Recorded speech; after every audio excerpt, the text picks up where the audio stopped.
We are very excited to have with us today Michael Stumo. He is the Chief Executive Officer of a Coalition for a Prosperous America, and CPA, as it is known, Coalition for a Prosperous America, is a national bipartisan organization which includes agriculture, manufacturing, and organized labor. CPA works for policies to balance U.S. trade, create jobs, and achieve broadly shared prosperity. CPA represents the interest of over 4.1 million households through its associations and company members. And Michael Stumo, who is their CEO, was a lawyer and litigator and at some big deal law firms around the U.S., and he's joining us now. Michael, great to have you with us.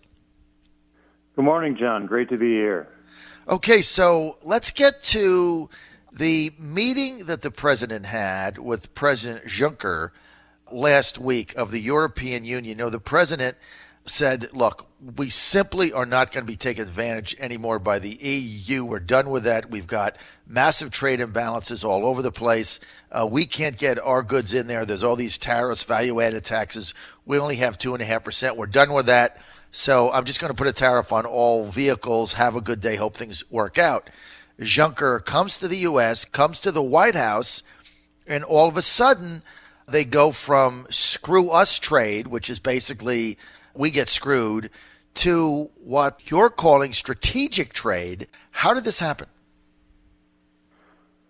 Well, the 232 tariffs, in other words, the national security tariffs on steel and aluminum, were a big part of it, where Europe got caught up in that net because they're, they overproduce a lot of things, including steel and aluminum, and they have a big, they overproduce, they underconsume, they rely too much on the U.S. consumer market taking our jobs. And so all the past multilateral negotiations that people sort of forget about that ended up going nowhere, we just short-circuited that process with the tariffs, and that got their attention, got them to the table, and all of a sudden people discovered that Europe has a lot more trade barriers than we ever thought, plus they have a big currency undervaluation problem. And so we don't have fair trade, but the tariffs certainly got their attention, and so we'll see what happens. Now, Michael Stumo, explain when you say that they have overproduction. Is that done by design, or, I mean, because normally companies, if you're producing something, you're going to produce it at the level of demand, right? You're not going to have an oversupply, because if you do that, basic economics 101, you drive down price with an oversupply and drive down your margins. So for companies in the EU to be overproducing certain items, walk us through the thinking behind that. Sure. Well, it took a few years, but Germany's really sort of the China of Europe. Germany is the big overproducer. They have what's a trade surplus that's like 8% of GDP, which I'll put that in context. China's trade surplus is only 2.5% of GDP. So when Germany is a strong economy hiding behind a weak euro, so Germany overproduces. They shift their overcapacity to peripheral Europe, to the PIGS countries, Portugal, Italy, Greece, and Spain. And so Germany gets fuller employment. The PIGS countries are underemployed. They drag down the euro further. They can't absorb all of Germany's overcapacity, and now it's flowing over to the U.S., making all of the EU a trade surplus or an overproduction country, and we are the ones who absorb the overcapacity of the whole world. That takes out our employment, takes out our wage growth and the like, and that's continuing. And now Mario Draghi of the European Central Bank has got negative interest rates, which means the euro is further undervalued, making everything European cheap, making what the U.S. with an overvalued dollar sells to them too expensive, so we can't get in there, not only because of their tariffs, but because the dollar is too strong in relation to the euro, as well as we have to pay their value-added taxes, which are about 17%. Okay, so you got a 17% value-added tax, plus they all have an import tax, which is right about 10 to 15%, depending on what country you're dealing with. So, like in Germany, you've got a 29% tax basically, because their value-added tax is 19%, their import tax is 10%. So we want to sell something into Berlin, it's 29% higher price than it is in the U.S., right?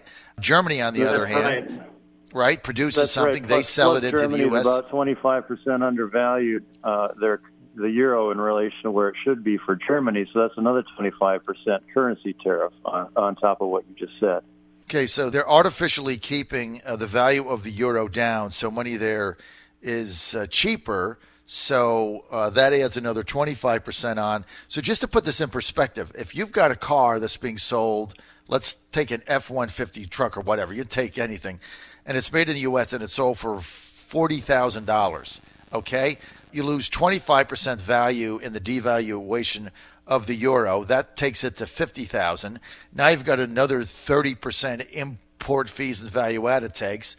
That's another $15,000. So you're going to pay $65,000 for the same car you could buy in the U.S. for $40,000. Well, nobody's going to buy that, right? I mean, it's 50% and a half overvalued from what the real price is in the U.S., so nobody's going to buy that. Meantime, they can overproduce, as you say, their stuff, sell it to the U.S. All we have is a 2.5% tax. That's it. No value added, no anything else. Strong dollar.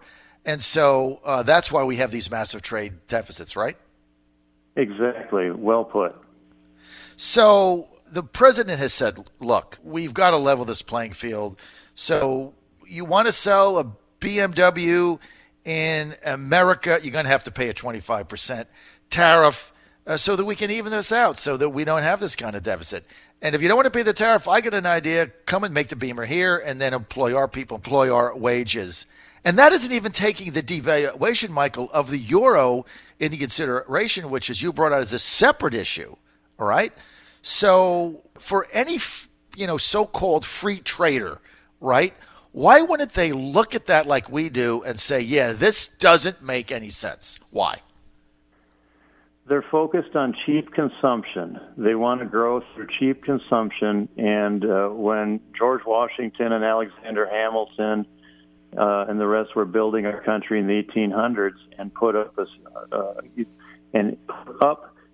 tariffs to fund our government, fund our infrastructure, fund industrial strategy, they were worried about Great Britain at the time being the incumbent superpower, but they wanted to build U.S. production.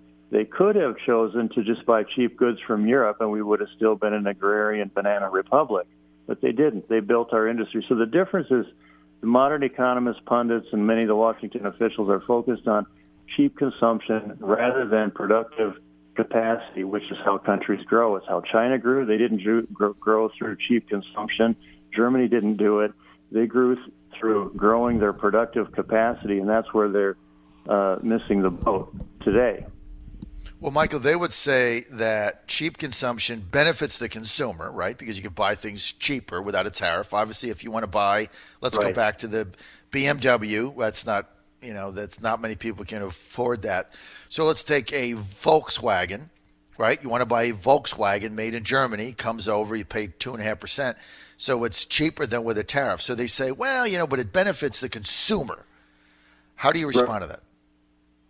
Sure. The reason for trade intervention is that, in fact, you do tax the consumer a little bit now, but you grow aggregate wages and employment more, so that offsets it. So take a look at South Korea after the Korean War. They were a poor, war-torn country planting potatoes with their hands. They could have said, well, our citizens are poor. Let's get cheap products from somewhere else so they can save some money and spend it better on something else. And I see the attraction of that. That's persuasive, but they didn't. They used tariffs. They used currency undervaluation. They used an industrial strategy to grow their national champion industries like Kia, Hyundai, Samsung, and the like. And ultimately, they grew their employment and wages far more than they lost on the consumer side and became a modern country that's actually kicking our butt in international trade. So that's the strategy. You net out the production side, and that's how they grew. That's how Japan grew, China, Germany, and the U.S. in the 1800s. That's the only way countries have ever grown from poverty to wealth. All right, I've only got a couple of minutes. We're with Michael Stumo. He's the Chief Executive Officer of the Coalition for a Prosperous America. If you don't mind, I've got a question here from one of our listeners via text in Virginia Beach who says, what does Michael have to say about tariffs versus reciprocal trade? That is the Trump idea of no one has any tariffs. Sure. So Trump has the deal with Europe is no tariffs, no non-tariff barriers, which are other ways to keep products out of Europe, and no subsidies, which they have a lot of. So it's all of them. So that would be very interesting. It does omit the currency issue, so I'm a little concerned about that. But that is indeed a good start. What the free traders did in the 80s and 90s is persuaded the U.S. to be a unilateral free trader. In other words, we dropped our tariffs, others didn't. They said everyone would follow our lead. They didn't. They said we'd get rich as a result. We didn't. And so Trump is making a good start toward reciprocal trade, and I would say quantitatively reciprocal. In other words, balanced would be the next step. All right, balanced. It was interesting. I've only got about a minute here, but when we talked yesterday, you referred to these policies as strategic trade. What do you mean by that? Right. They say it's protectionism versus, free trade, and free trade is like a pink unicorn. Nobody's ever seen it. It's fun to write about, but it's a utopia we won't achieve. The whole game is a geopolitical game of getting good jobs and industries in your country. That's the strategic trade. And for us, we need to guard against China usurping us as the next global superpower because they don't share our values. We're in a very important part of history. That's why we need to use trade strategically. All right, we're out of time. I want to thank Michael Stumo, Chief Executive Officer of the Coalition for a Prosperous America, acronym CPA, for being with us. You can get more information. Go to prosperousamerica.org. That's prosperousamerica.org. Thank you, Michael. Thanks for being with us. We'll definitely have you back. Great perspective on especially teaching us about overproduction, Germany versus China, and also how the euro is undervalued, which adds to our trade imbalance. Great insight. Thank you, Michael.